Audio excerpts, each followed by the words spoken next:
Yeah. Right. Well, I do feel lucky to have Dr. Lucas Derks with me today because I have a long history of knowing of your work, Dr. Derks. Thank you for being on. Yeah. So thank you, Mark, and I'm very pleased that you want to speak to me and want to. Well, I'm excited. Before we get into social panorama and your contribution, massive contribution to the world of NLP, what can you tell us a little bit about how you got into psychology and a bit about your background, your journey into what you're currently doing? Yeah. Well, I was very bad at school, and then I uh, could go to art school. I was a talented drawer and painter, and then I was learning commercial things like advertisement and for commercial design and things like that. Uh, and then when I had that, uh, I had a job in that. So I was working as an advertisement person. Um, then I had this fascination for psychology already from early on, and it was a decision when I already was working and I was already having a career in the visual arts, you could say. And then I decided to switch to psychology, and that was when I was 26.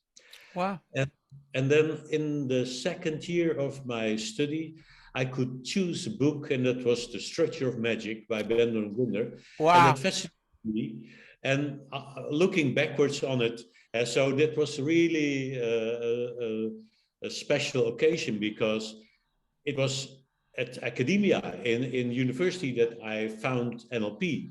Wow. And uh, and I had to do an exam on that book. I did not get a very good grade on that, but I saw this is the future, and so I saw this is futuristic literature because it has this view on subjective experience and pragmatism, and Yes. these are the things that will bring psychology closer to yeah the workplace to reality to Right. and so So, I so hold on. You were doing undergraduate psychology degree, yeah. and the Structure of Magic volumes 1 and 2, I assume, were on the curriculum, or was that a Yeah, book you? right. Well, only number one, and so it was in that came out in '76 or '75, and I could do this in '77. So Wow. And you went on to do a master's straight afterwards, or is that something? I just followed. I studied social psychology, Right. with a little bit of clinical psychology, and and then when I had finished that, I was still very fascinated by NLP, but also hypnotherapy, all these things that had to do with imagination therapy, all the things where I Yeah. thought that psychology was falling short. And there was also a decision in my life that played in, that was that when I switched to psychology, I decided, okay, when I do this and when I drop my career in art, I need to be a real good psychologist. It needs to be worth it. And so, and from being familiar with the art scene, where it's always about the newest and the hypest and so on, the new ideas. So to me, looking in psychology for the newest and the freshest, was very important. And so, and I found NLP, and I thought, well, this is the thing that's new, and so that I choose. Wow. Did you pursue training with people within the NLP community at the time? So then, but that was many years later. So in '83, the New York Training Institute uh, could do a training in the Netherlands. So it was the work of my colleague Jaap Hollander. He organized that, And then I went there, and there's where we met. And so I met immediately about 40 people in the Netherlands who were interested in NLP. Now, I was already many years interested in NLP, yeah, so and there were my friends and people that I could talk to and share my enthusiasm. Yeah. So I'm guessing you probably investigated all the early books, Yeah, not just the structure of magic. So Frogs into Princes, yeah, Transformations, right. all of these.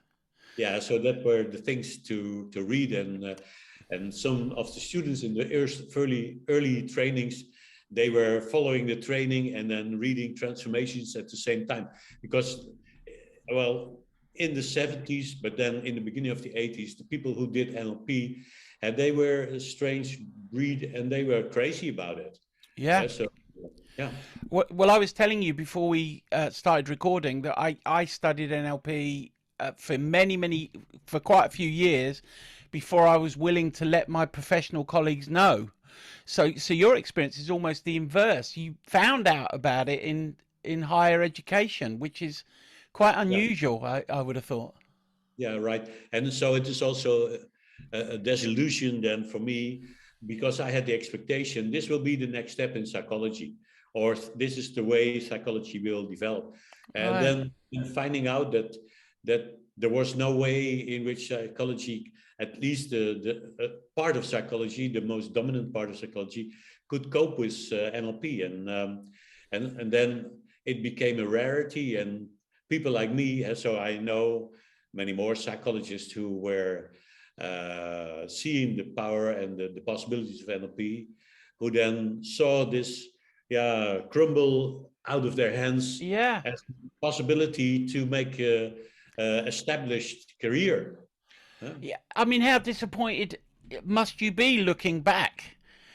You know, those fledgling feelings of optimism and excitement about an area that should have expanded into maybe every walk of life, Right. suddenly being relegated to the point where I didn't tell anyone because I didn't want them googling NLP because they'd find a lot of wackos. Yeah. Yeah. So, well, I saw it happen, and of course, I played a role in that myself. So I'm not without any blame, because yeah, the ideas were, um, yeah, in brief, you could say we were hippies. And Yeah. so the people who were making NLP, creating NLP, and the first generations of NLPers, we were hippies, and we came out of the 60s, in fact. Right. And Got then it. we had these ideas that science should be done in a different manner, and psychology, Right. that was serving the repression of Yeah. oppression in society, etc. Was And so, it? What do you think it was a response to the kind of positivistic mindset within academia? You know, the idea that it's not science unless you've conducted a randomized controlled trial. yeah, but that came later. In fact, I think that because the condemnation of NLP was in 1860, so by the American Journals of Science, Yeah. and and so at that time, I think that NLP was really growing in the United States, and some clinical psychologists in high places woke up to the fact that there was something growing that seemed to be powerful, and it was also anarchistic and out Yeah. of control, not well organized, and then the founders, they were not on one line with each other, Yeah. so there was weak spots in the organization. Was no organization, Yeah. and so I think that caused that to happen too. Yeah. Is there any way back for NLP in that context, do you think? Now it's so, you know, you can learn how to pick up women and get laid quicker. You know, all this stuff out there. Is there any way back into kind of academic recognition, do you think? Um, Well, apart from your, obviously, your work is academically recognized. I I'm assuming. But for NLP as a model at large, is there any way back? Now, I think that we will win in the end. Do you think because of the efficaciousness of the model itself?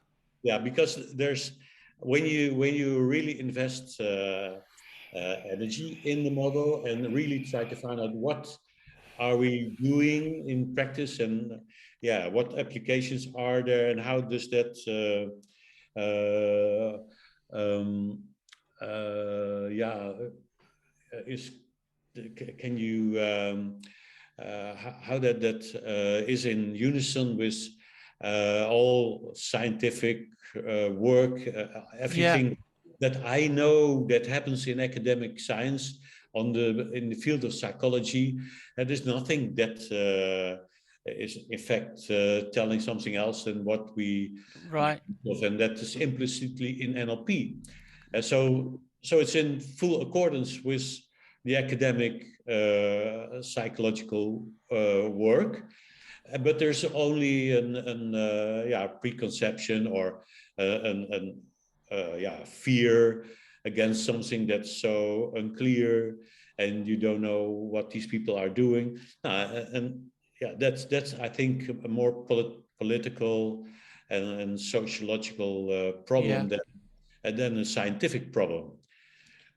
And yeah, that's also why I try to do my work in a way that is not denying that it's based on NLP, because what I do could not be done without NLP. So in no no, way. So it's fully building on NLP and Ericksonian yeah, hypnotherapy. But there's that's clear. So I think that needs to be recognized and acknowledged. yeah, But then you can still do something that's not um, having the same cultural atmosphere. yes, So because a lot of problems in NLP come from people who are very successful with that, but yeah, they don't use you could say the more academic yeah. relativity. What one of the things that kind of inspires me about NLP is, the core model is clear. It's the study of the structure of human experience, and all human experience has structure. you know. So if Bandler and Grinder had modelled racing car drivers, Yeah, the initial fruit of the model would have been patterns for improving your driving at speed. yeah, Or dancers, it would have been improving your ability to dance. yeah. It seems to me that the general community is so focused on the fruit of the model, you can't learn the model itself, which is a modeling model. And yeah, Yeah, well, I think there's so two levels of effect. So when you look at what you can do with NLP, now that's something that you can teach people quite easily. And but then when you look at it from a philosophical perspective, or from a more from the history of psychology, it's extremely complicated, and it has to do with, well, everything that has been done. yeah, It's in fact, NLP is the whole of psychology, and so there's nothing yes, that is excluded from that. And and so yeah, that means that when you look at it from that perspective, yeah, there's much more that you need to have in mind I to see know that. what I mean, in the realm that I work in, birth, in the UK, currently over 250,000 women a year classify their birth as traumatic. I read That something. Yeah, and the highest cause of death at a year post birth is suicide, post mental health issues. So we have a situation where people are suffering enormously, and NLP or some of the processes in NLP could be offering some support. Whereas our NICE guideline, which is the National Institute of Clinical Excellence guideline, only sanctions the use of CBT, trauma-informed CBT, as it's now called, or EMDR, and both of those, in a way, have kind of links to the model of NLP. Yeah. Particularly EMDR. You know, the woman that came up with that, I think, studied with Dr. Grinder. Absolutely, yeah. There's proof. I don't know whether you have ever seen that article, but there's an article, I think, of 1976, where how she Shapiro, yeah. yeah, where it's an article about NLP, and she's enthusiastic, and she's one of the NLPers of the first hour. Yeah. And she's interviewed, or it's about her. I have that article, Right. And so there's a clear proof that she was involved in NLP. Yeah. And she was the marketeer of Grinder, and she was great because she had seen that how NLP was marketed was the wrong way. Yeah. That it could be much more successful when you market it on professionals. Yeah. And when you only would allow professionals, and then simplify it to something that even a psychiatrist can do.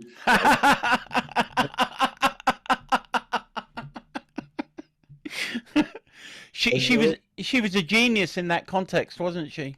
Absolutely, and she made happen that at least one thing of NLP reached regulated healthcare, mental health. Well, the fast phobia cure is undergoing somewhat of a similar evolution. In the UK, we've got a study being done in Wales, which is it's taking effectively the fast phobia cure and applying it in the context of birth trauma. My only concern about that, though, is the parameters around the model design for the research assumes that a professionally trained psychologist has to be the practitioner. And I think that's a little bit short-sighted, but I understand it in the context of making it acceptable. Yeah. Well, you know that where is it from?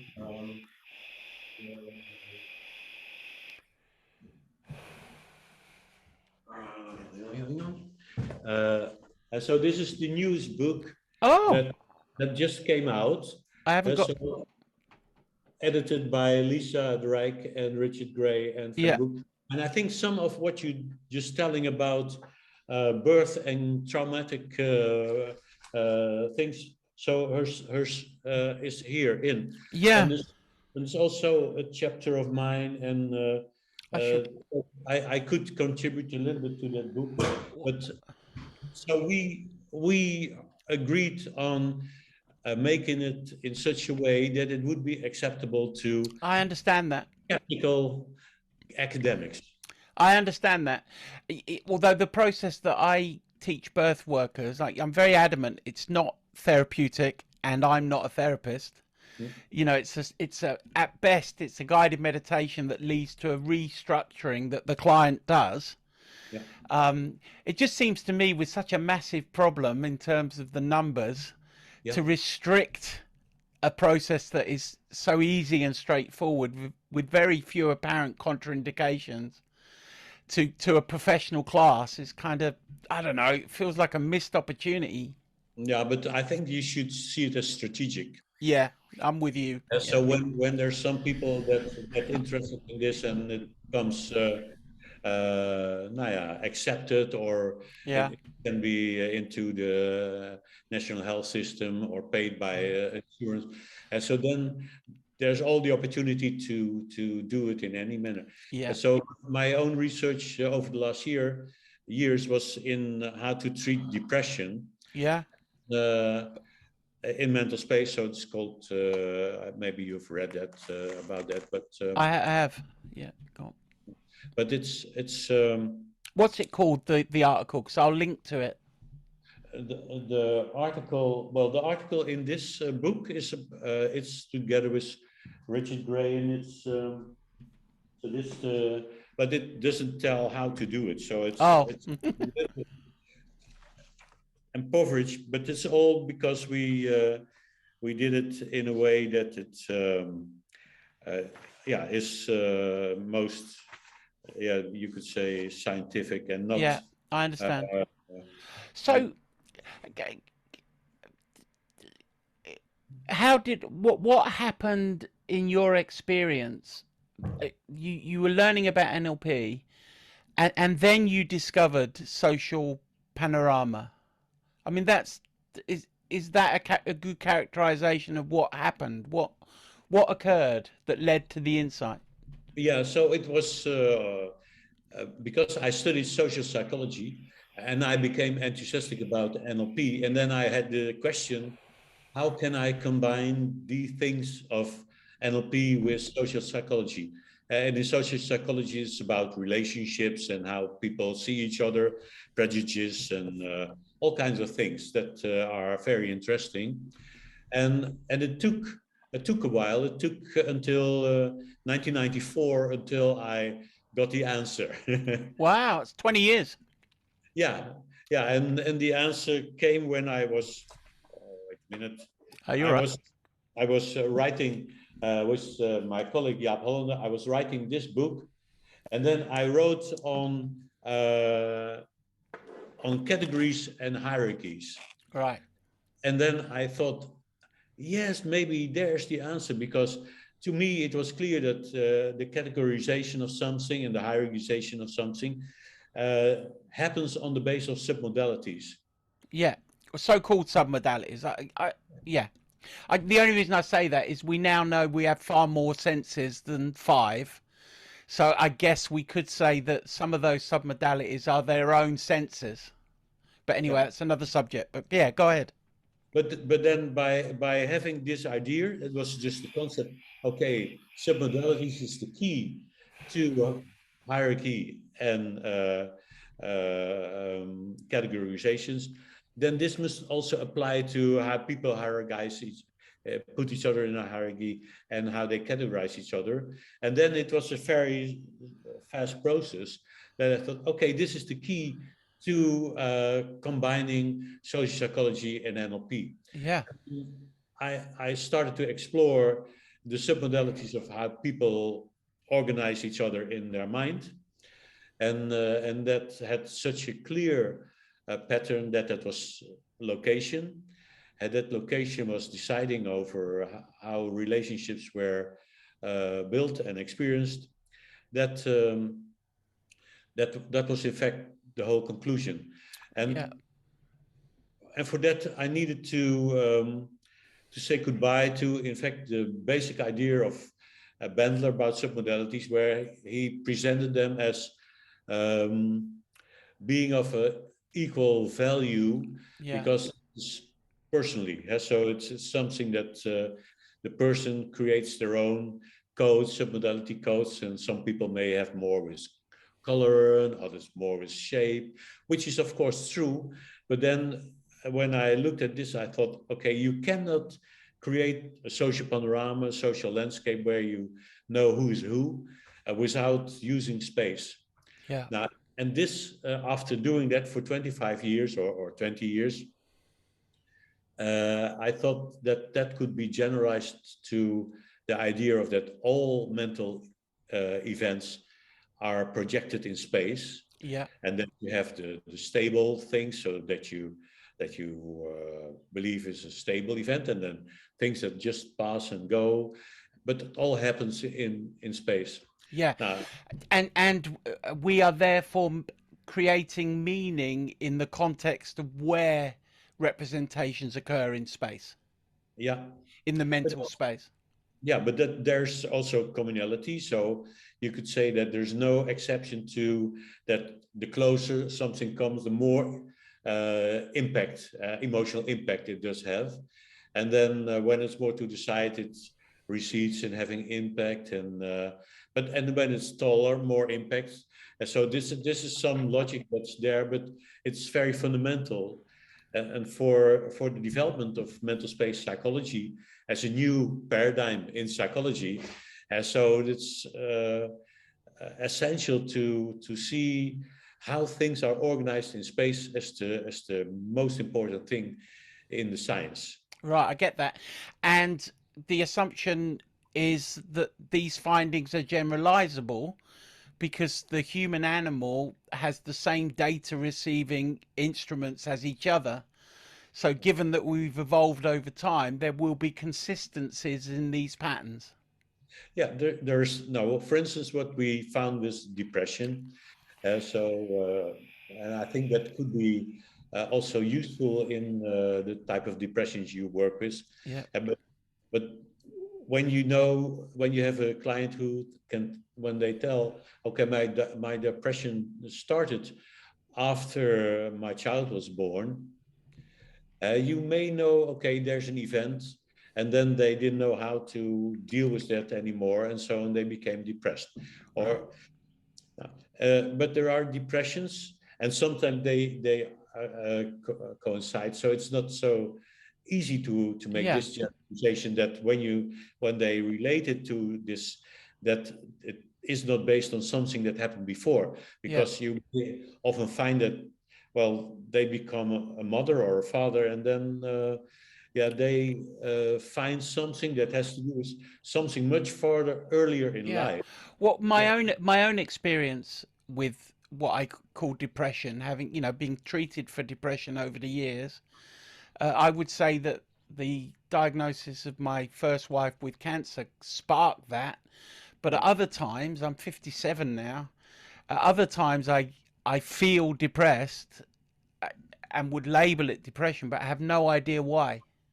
Yeah, and that's exactly the category where I started to work with, and what I found out is, and also over my own depression, so it's and that that when you bring the client into the state of depression, and when they can get into associated into that state, it's easy for them to find areas, zones of darkness in the space around them. Wow. Now, and what we do at the treatment thereof is to first find out where are the dark clouds or areas. And then the assumption now is that these arise from the repression of issues that you cannot deal with. Right. And they may be from an early age. So we have often that we work with early childhood. But then, but the client doesn't know what it is because it's repressed and it's hidden behind these dark clouds. Yeah. And that means... Does that usually present as the metaphor of dark clouds? Yeah, but I don't take it as a metaphor. Right. Because I think that most therapists would take it as a metaphor when you say, yeah, my depression is like a dark veil or... Yeah, but they're actually describing their internal representation of the experience. Yeah, so when you ask, okay, go in there, and where's the darkness? They point it out. So just precisely. Now, and the next thing what we do is to try to make it more transparent by saying, well, imagine the sun is shining on the darkness, and you move it into the center of attention, because the darkness tends not to be here in the center of attention. And when you move it there, we can ask the question, okay, what's behind that darkness? Right. What have you given up? What is lost in your life? What dreams have you did you have to let go of, etc. Now, and they find it. And then from there, it's all straight up and down NLP. Because when they know what it was, you could say it's an event often in their past. Yeah. Now we try to see, okay, what's missing there? So what is the capability that you would have needed to deal with that? So what you do a kind of a re-imprinting type pattern. Yeah, and what we tend to do is, because the issues can be very complicated, that often you need spiritual resources, you could say. Yeah. That they find, well, I need have the coping skills of Jesus Christ or Buddha or somebody else. Depending on their faith story or background.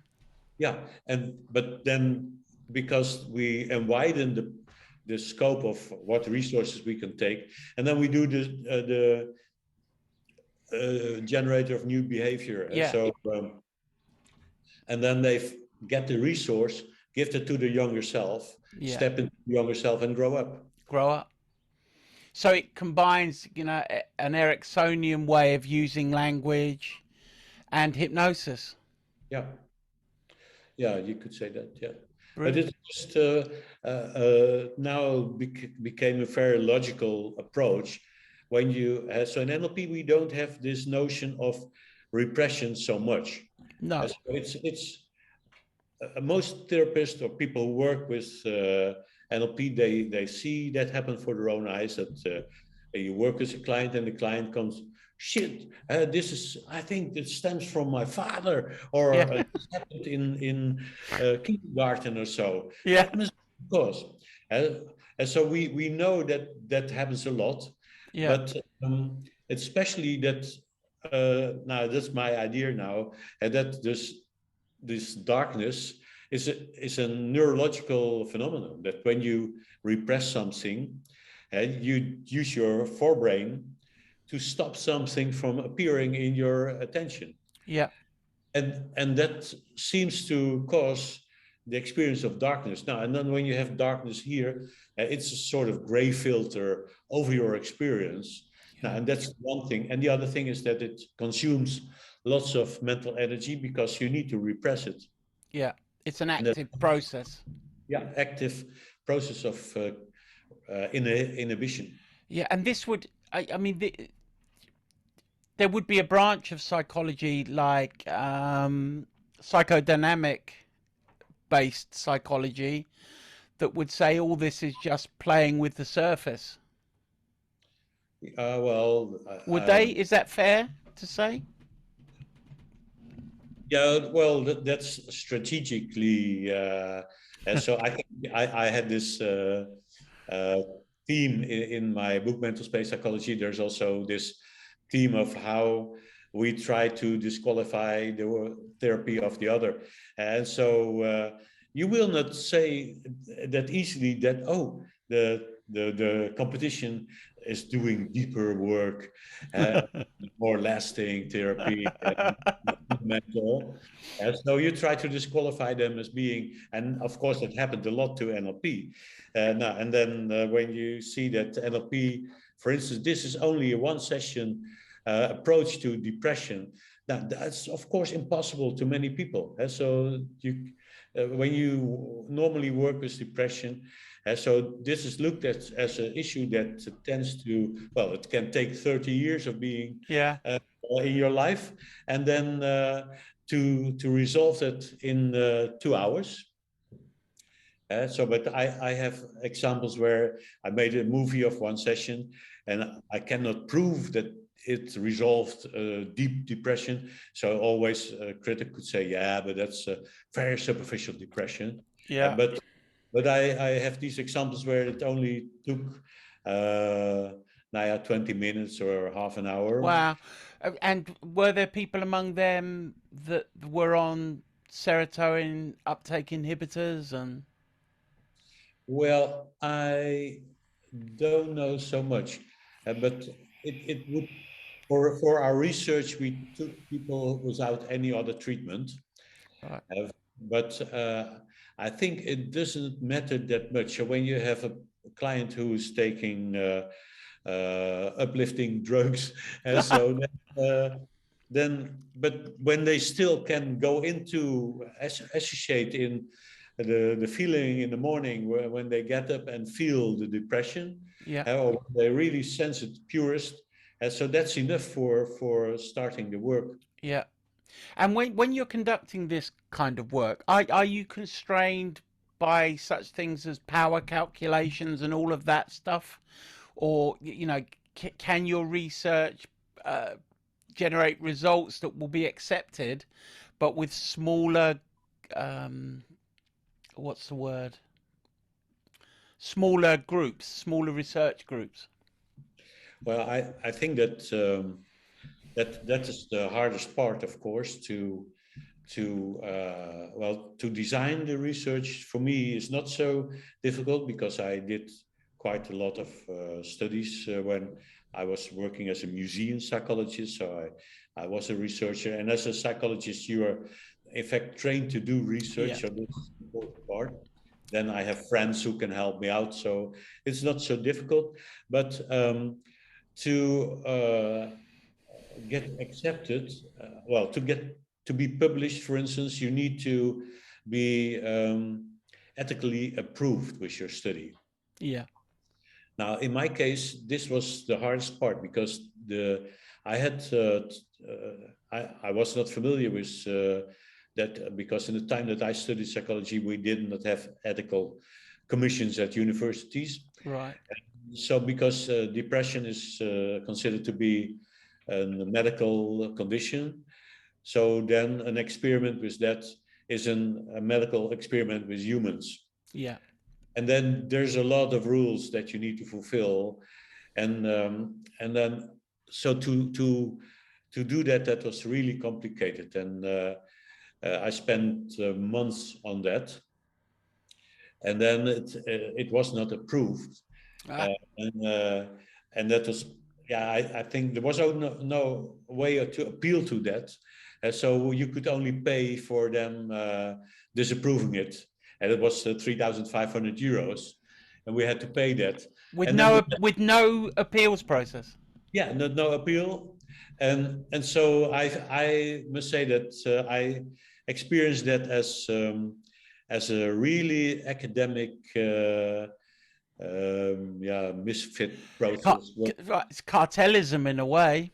Right. When you are working at the university or at a university hospital, and you know these procedures because you have already, or you know people who already went through that, who can help you or have already filled out these forms. So I had to fill out something that turned out to be 38 pages, and then another one and another one, and so there's a lot of things that you need to do, and very complicated when you're an outsider.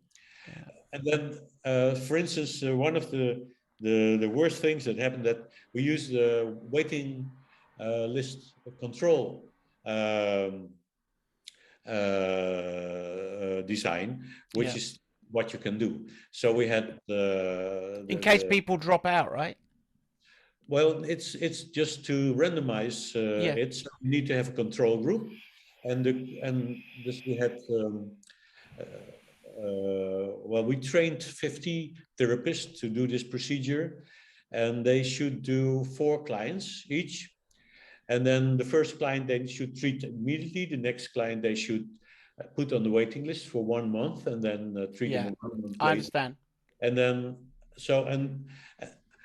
but then one of the things that they criticized was, when you let people wait 1 month for their treatment, that's unethical. Wow, they wait a lot longer than that here. No, it's common practice in mental health service here too. I think when you would apply for therapy over the regular route, so you need to expect to wait 3 months. 3 months here, 3 months at least. Yeah. So I had been writing that, so I felt that we treated very unjust in that, and so that's where the problem is for NLP. And maybe it was because they Googled me and found that I did NLP. So it could be. Maybe. Of course, there's nothing, I suppose, to stop us doing informal research with people that are giving their consent. It's the recognition of academia that we struggle to get because of a sense of protectionism, do you think? Absolutely. Yeah. So, well, I believe that when I didn't meet NLP in my career, and so early on, and so that probably I would be against it too. And the only I guess remedy for this is perseverance. Yeah, right. So I think that what Lisa de Rijk does, and Richard Gray.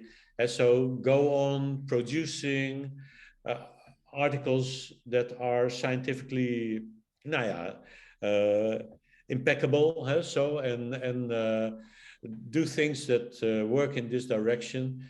So then maybe the next generation of psychology students who are not so preconceived in this and may be open, and then we'll just take And it. it'll take off. Yeah. So has depression been your area of study recently, or are you working on other things as well? Well, I started to do that, I think, from 2014, and just like you, I think I had 3 depressions in my life, and then I had my last, and I could do everything. I could work and function very well, but I realized something wrong. And then because I was working with mental space, I started to observe what's happening when I feel depressed. And then I thought, okay, what's happening in my mental space?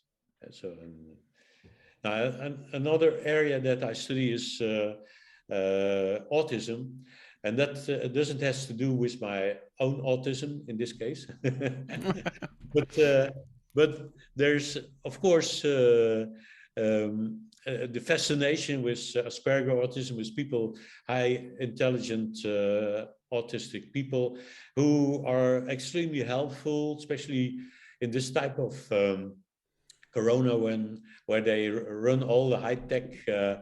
things eat and maybe produce the vaccines and etc. Um, but it was fascinating to think of. Well, I had also an autistic partner, girlfriend for some years, and so I had this experience.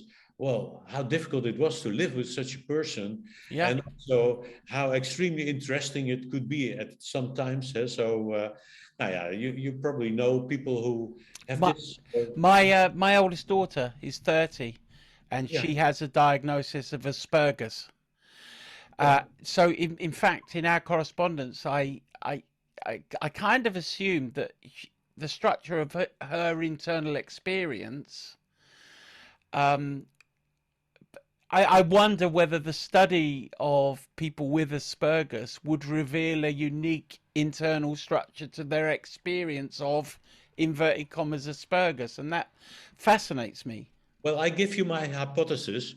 So the mental spatial hypothesis of Asperger's is, now we have 2 hemispheres, and the difference in thinking between the hemispheres is probably by different neurotransmitters being more in the one than in the other. Yeah, And so then when you develop with that, you develop this difference between left and right. yeah, Now, um, and what I came to believe is that the left hemisphere projects in the area in front, and there's a smaller area also in the throat and in the head a little bit. But this is the area where we do most of our thinking and where we are calculating and yeah, our reasoning. And then the sorry, the right hemisphere is behind us and around us, a much bigger area yeah, where we have and they overlap. So it's not that the one hemispheric projection areas excludes the other one, but this is mainly the difference. And there are more general, you could say, things of orientation and relationships, but then what you would call intuition or right. senses that you cannot so precisely describe, etc. Things that just happen that you know, so that you don't know, but yeah, it's you feel or sense that that must be true. Yeah, And now, so then you have foreground, background, which most people also experience in that way. But there's also theories about 2 types of intelligence, so the foreground and the background. And, now, what I believe is that in the development, you can have people with, you could say, dramatically 2 right hemispheres and 2 left hemispheres. Right. And then when you have two left hemispheres, you have a much bigger projection area for this type of cognition. Right. You can calculate and organize much more than other people. So you appear superior in your reasoning. And at least my girlfriend from the past, she could always argue me out. And Oh, so my daughter, same. yeah.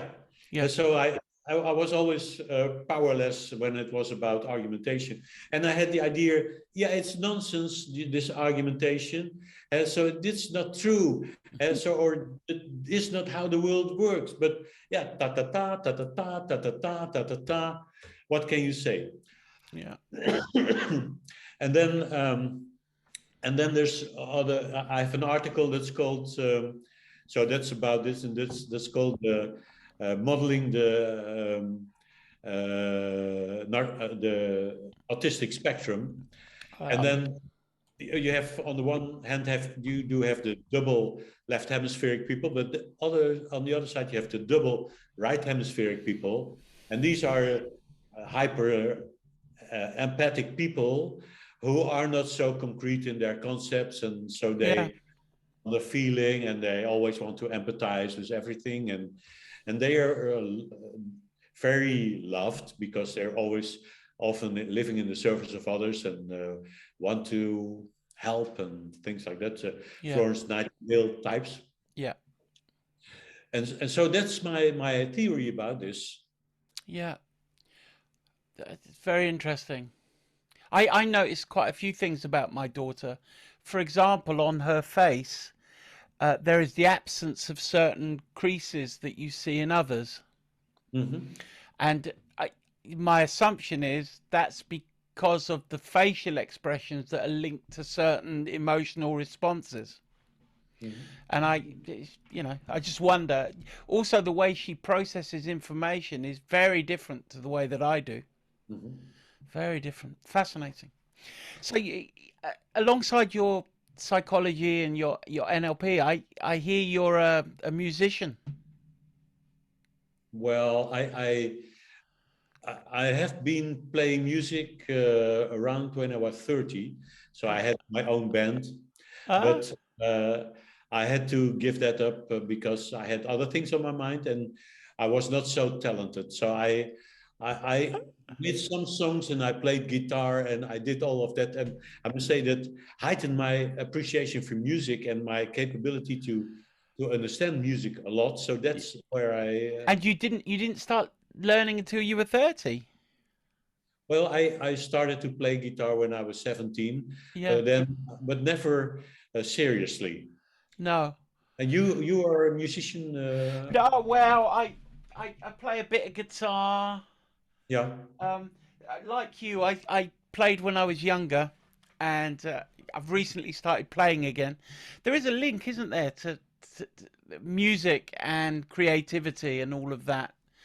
And Andrew told me that you're a musician. That's why I mentioned it. Okay. Well, I did probably hear me play, and he maybe saw my guitar. Yeah. So we've been talking for nearly an hour. I want to give you an opportunity before we finish talking to point people in the direction that you want them pointed, regarding what it is you're doing, what you're interested in, and that kind of stuff.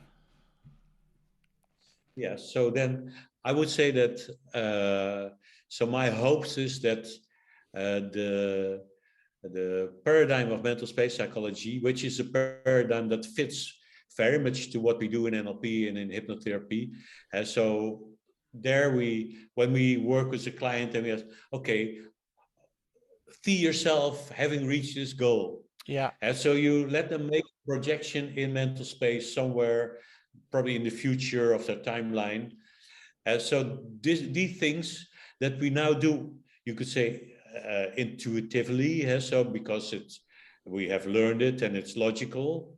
But when you adhere to the mental spatial paradigm, so you see, okay, this is exactly what it takes to have influence on the mind, Yeah. because the mind primarily organizes itself in space. Yeah.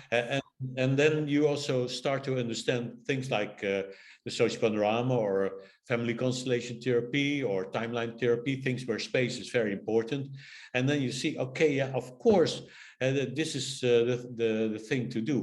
Yeah. And I hope that, because in psychology you have a direction that's called spatial cognition, where people explore spatial cognition, which fits very much to this, but they tend not to have any idea about clinical work.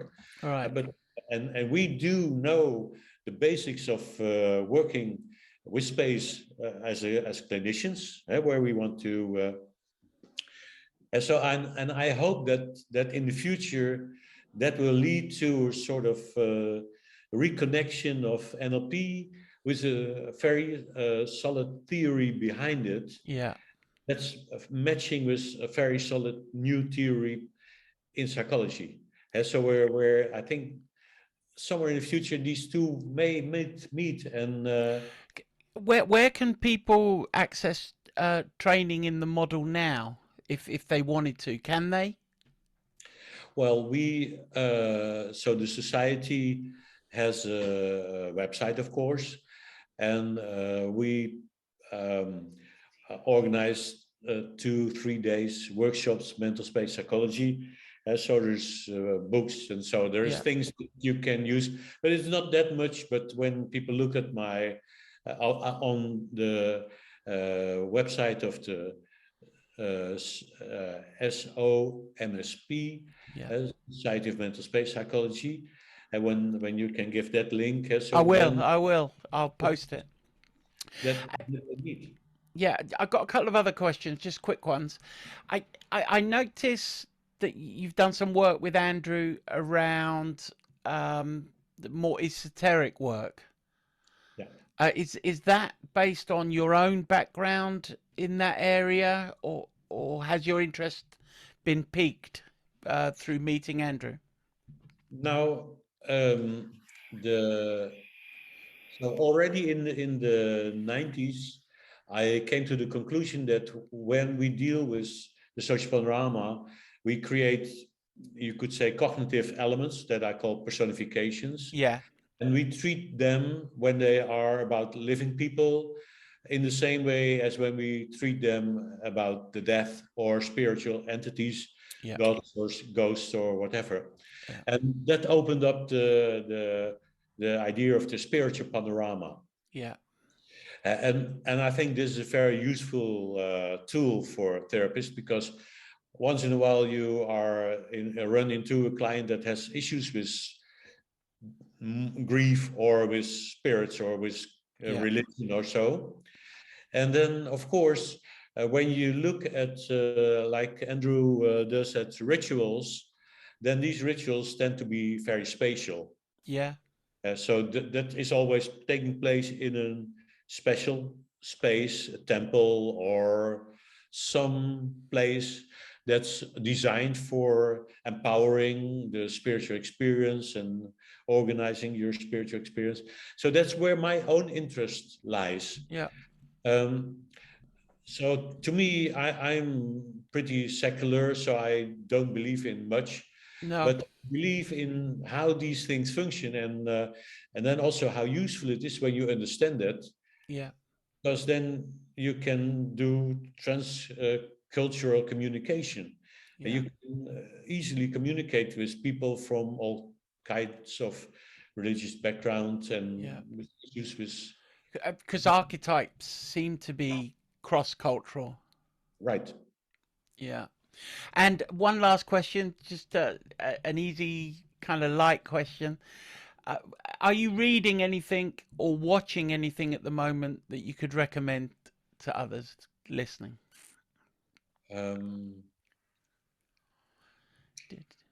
Well, well, so this is difficult, but I would recommend them. Yeah, I'm going to get that as soon as we're off. Yeah. And there is the part 1 is always also existing. Yeah, I'm going to get that. it's an extremely expensive book Ah, because of the limited edition. yeah. But I Do would do still do you recommend. read do you read anything just for fun? Um, well, what I like to read is, for instance, the work of Graham Hancock, Yeah. and so on lost civilizations and things like that, because I think this is so widening, Yeah. uh, and so it's also that the paradigm problems in history. So these are also in a parallel to those in psychology. Yeah. So because history has also limited facts, and you cannot go back, just as in the mind, when somebody has been thinking something, Yeah. the thought is gone forever. Now, so there are some interesting parallels that Yeah. I like to look at how the struggle about history is evolving, Yeah. and most of the things that you can follow about that is on YouTube, for Yeah. instance. So there. Do you watch movies or series or anything like that to relax or not? Is that not your thing? Well, I have many things that I do to relax, but most things is that I like to watch YouTube, Yeah. and that switches from cameras and Yes. things about history or mountaineering. So that's also something, or music. Wow. Wow. Well, thank you, uh, Dr. Derks. I really appreciate your time with me, and thanks for being on. Well, thank you, Mark. It was amazingly nice to talk to you, and I think it went so smooth, and I think it's been very lively, and your Oh, contributions, I think, were very helpful to come to the point. I hope thank that you. many people will enjoy this, and so I say goodbye then. Goodbye. We're done.